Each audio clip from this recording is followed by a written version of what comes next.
என்னது ஊர்லேருந்து சித்தி ஃபோன் அடிக்கிறாங்க? ஐயோ, இப்போ பேசினா கொஞ்ச நேரத்துக்கு பேசிகிட்டே இருப்பாங்களே. பேசாமல் ஃபோனை கட் ஆக்கிடுவோம். யாருடா ஃபோனில் பார்ப்போம்.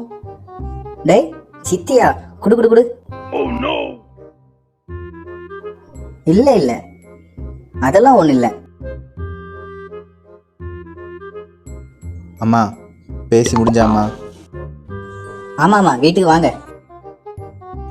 அம்மா பேசி முடிஞ்சாம்மா? ஆமாங்க, எல்லாரும் குடும்பத்தோட வாங்க. அம்மா இப்போவாது பேசி முடிஞ்சாம்மா? ஆமாம், இப்போ பசங்கள்லாம் எப்படி இருக்காங்க? அம்மா முடிஞ்சாம்மா? நீங்கள் சாப்பிட்டாச்சா? எங்கே, இப்போ தான் சமைச்சிக்கிட்டே இருக்கேன். ஹலோ ஹலோ, கேட்குதா? டேய் பாருடா, ஆஃப் ஆயிட்டு ஃபோனு. என்னது, ஃபோன் ஆஃப் ஆயிட்டா? காட்டுங்க. அம்மா ஃபோனே சுவிட்ச் ஆஃப் ஆகிட்டுமா? ஓ, சுவிட்ச் ஆஃப் ஆகிடுச்சா? ஃபோன் அடித்தா வைக்கவே மாட்டுக்காங்கடா, பேசிக்கிட்டே இருக்காங்க. என்ன பண்ண? என்னது, ஃபோனை அவங்க வைக்க மாட்டுக்காங்களா?